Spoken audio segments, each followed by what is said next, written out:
Olá, hoje eu preciso compartilhar uma palavra com vocês que Deus falou na semana passada, falou muito comigo sobre isso, que é sobre o verbo amar. Eu falo verbo porque semana passada também estudei muito português, e aí isso ficou na minha cabeça e eu pensei, amar é um verbo. E o que é verbo? Verbo é ação. E nós olhamos a palavra amar como algo poético, como poesia, como algo bonito, mas nos esquecemos que amar é um verbo e que o verbo é ação, e quando nós pensamos em amar como uma ação, nós entendemos que nós temos que praticar o amor. E no livro de João, capítulo 13, 34, diz assim: assim como eu os amei, Jesus dizendo a nós, assim como eu os amei, amem também uns aos outros. Essa é a palavra de Deus para as nossas vidas. Assim como Ele nos amou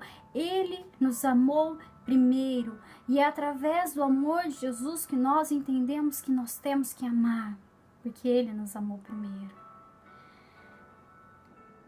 Então, eu quero que vocês entendam uma coisa. Nós temos que amar a Deus sobre todas as coisas, e nós temos que também amar o nosso próximo. E isso está lá em Lucas, capítulo 10, 27, que diz assim: ame o Senhor, o seu Deus, de todo o seu coração, de toda a sua alma e de todas as suas forças e de todo o seu entendimento, e ame o seu próximo como a si mesmo. Nós temos que amar a Deus sobre todas as coisas, mas a palavra de Deus também diz que nós temos que amar o nosso próximo como nós amamos a nós mesmos. Quem que é o nosso próximo? Isso que nós vamos refletir hoje.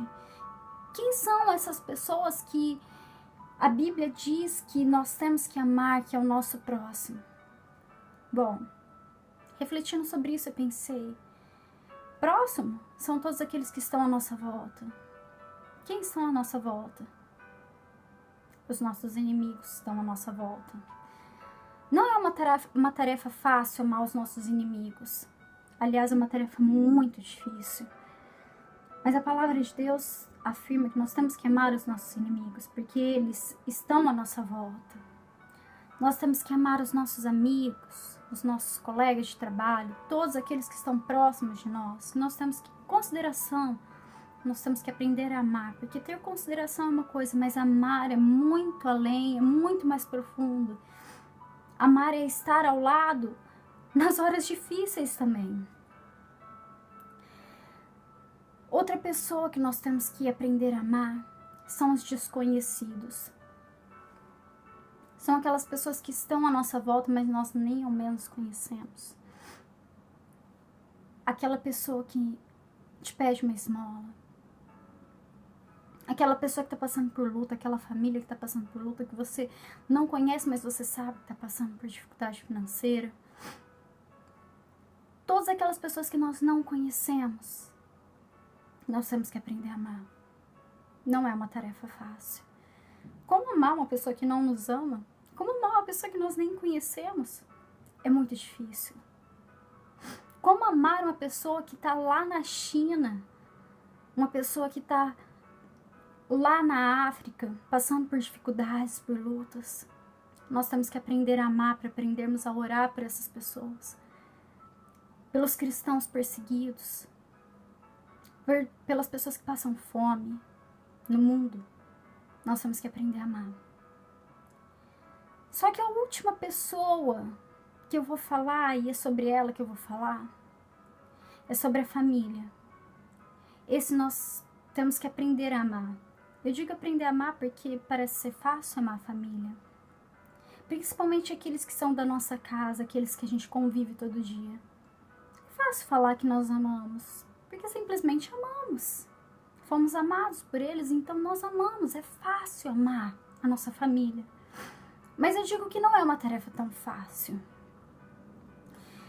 E para isso nós vamos entender e refletir um pouco sobre a passagem que está, a primeira carta aos Coríntios, de Paulo aos Coríntios, que no capítulo 13, no verso 4, que explica um pouco sobre o amor, o que é o amor.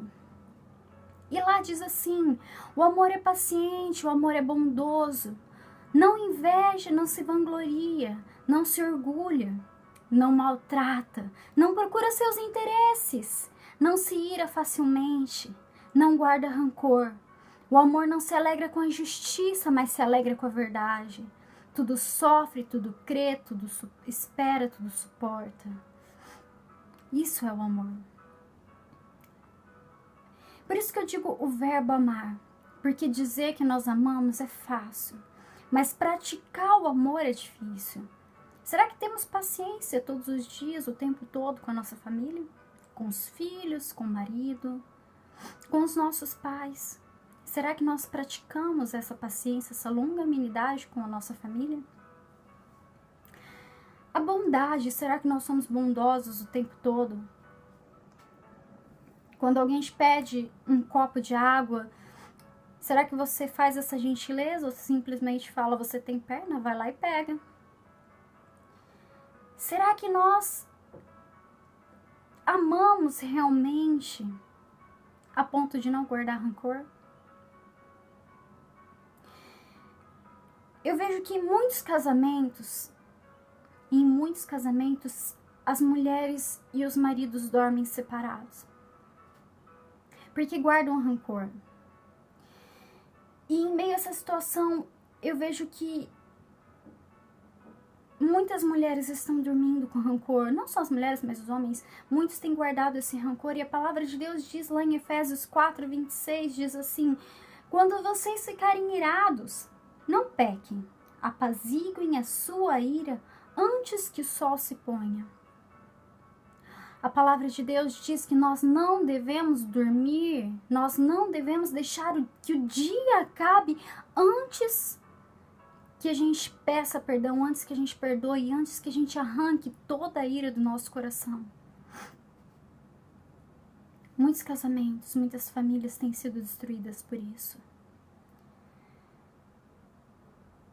A palavra de Deus diz assim, que o amor tudo sofre, o amor tudo crê, tudo espera e tudo suporta. Nós estamos vivendo dias em que as famílias têm sido destruídas.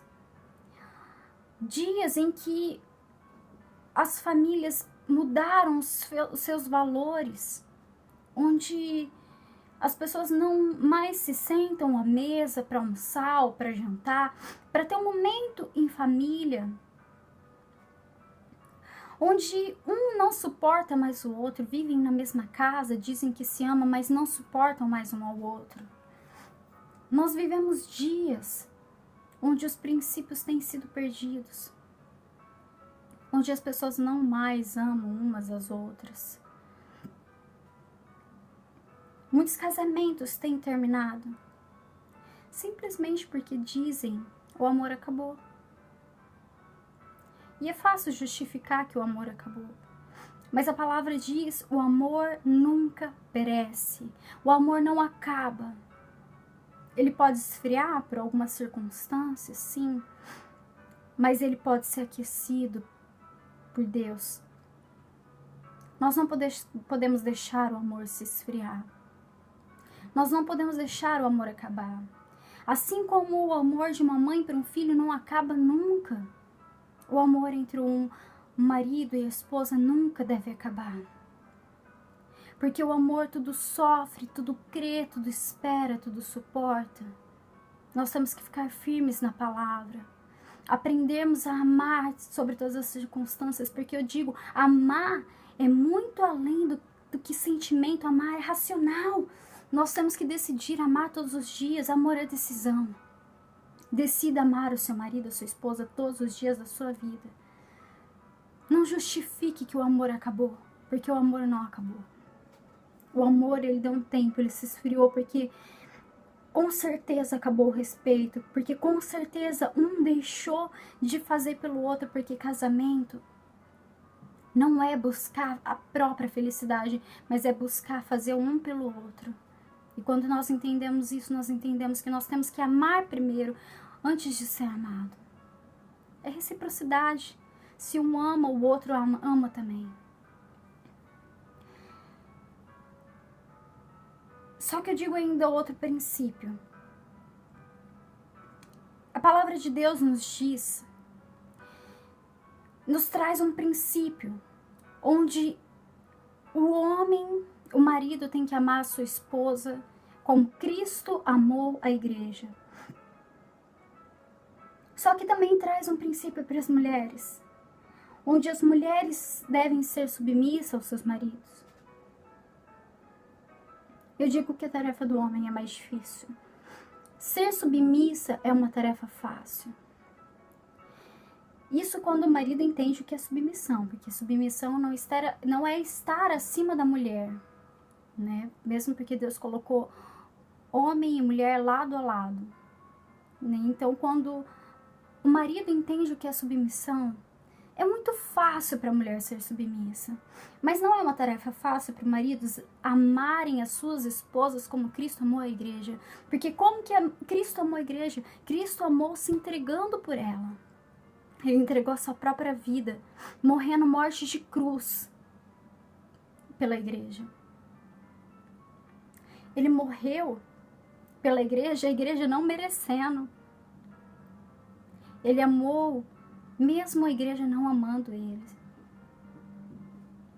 Amar não é uma tarefa fácil, irmãos. Amar é uma tarefa difícil. Mas nós temos que entender e refletir no dia de hoje sobre o amor, sobre o verbo amar. Vamos aprender a amar praticando. Amém? Deus abençoe todos vocês.